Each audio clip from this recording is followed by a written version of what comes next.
Subscribe کریں جہاں آپ کو بالخصوص اسلامک ہسٹری اور بالعموم دنیا بھر کی منفرد معلومات پر مبنی ویڈیوز ملتی رہیں گی۔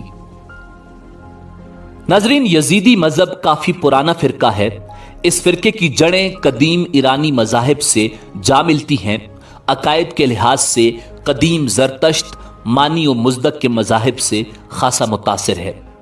نستوری عیسائیوں اور صوفی مسلمانوں کے بھی اثرات دیکھے جا سکتے ہیں، یہاں تک کہ حیرت انگیز طور پر ہندوؤں کے اثرات بھی نمایاں ہیں۔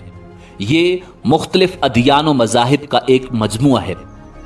نام سے عموماً یہ تاثر ذہن میں ابھرتا ہے کہ یزیدی فرقے کا تعلق یزید ابن معاویہ سے ہے، مگر ایسا ہرگز نہیں، بلکہ اس مذہب کا اصل نام ایزدی ہے۔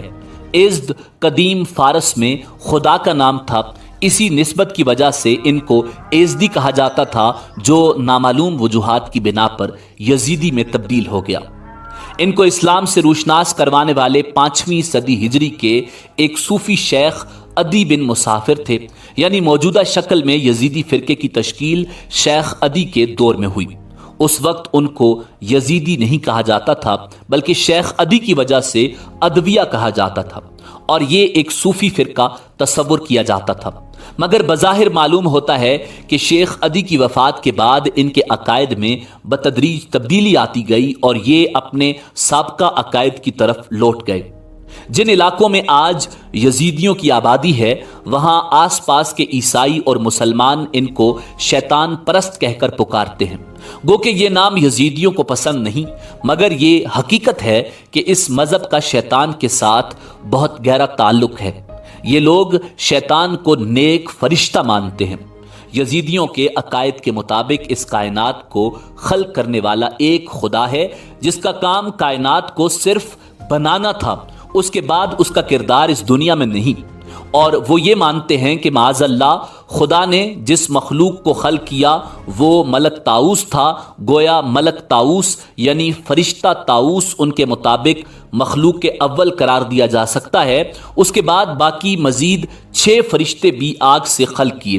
کائنات کے امور 7 فرشتے چلا رہے ہیں، خدا نہیں چلا رہا، معاذ اللہ۔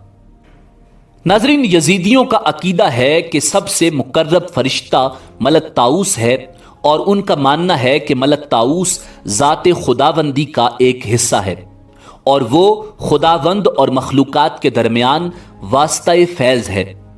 وہ ملک طاؤس شیطان یعنی ابلیس کو کہتے ہیں۔ ان کا عقیدہ ہے کہ وہ ایک توحید شناس فرشتہ تھا، جس کو اللہ نے آدم کو سجدہ کرنے کا حکم دیا تو اپنی توحید پرستی کی وجہ سے سجدے سے انکار کیا۔ اس کی پاداش میں اللہ نے اس کو جہنم میں ڈالا، جہاں وہ 700 سالوں تک گریہ و توبہ کرتا رہا۔ بالآخر اللہ نے اس کی توبہ قبول کی اور اس کو وہی بلند و بالا مقام عطا کیا۔ ناظرین، یہ انتہائی غلیظ عقیدہ ان لوگوں کے اندر صدیوں سے موجود ہے، اور ان کا یہ ماننا ہے کہ یہ عقیدہ نیا نہیں، بلکہ مختلف صوفی بزرگوں نے بھی ابلیس کی توحید پرستی کی تعریف کی۔ ناظرین، ان کا عقیدہ ہے کہ یہ تصوف کے توسط سے یزیدیوں میں پایا جاتا ہے۔ یزیدیوں کا عقیدہ یہ بھی ہے کہ آدم علیہ السلام نے ایک حور کے ساتھ شادی کی، جس سے آج کل کے یزیدی پیدا ہوئے، اور بی بی حوا سلام اللہ علیہا کے ساتھ شادی کے نتیجے میں باقی انسانیت۔ یہی وجہ ہے کہ یزیدی اپنے آپ کو سب سے اعلیٰ سمجھتے ہیں اور دیگر انسانوں کو اپنے اندر قبول نہیں کرتے، اور نہ اپنے علاوہ کسی سے شادی کرنے کے قائل ہیں۔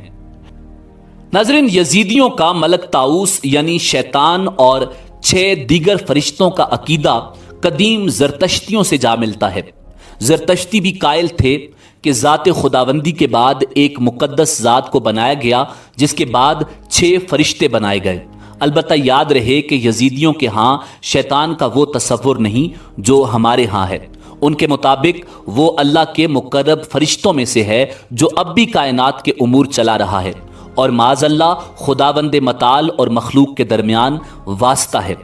یزیدیوں کے ہاں سورج کی بھی بڑی اہمیت ہے، چنانچہ ان کی عبادت گاہوں میں سورج کی تصاویر کو خاص اہمیت ہوتی ہے۔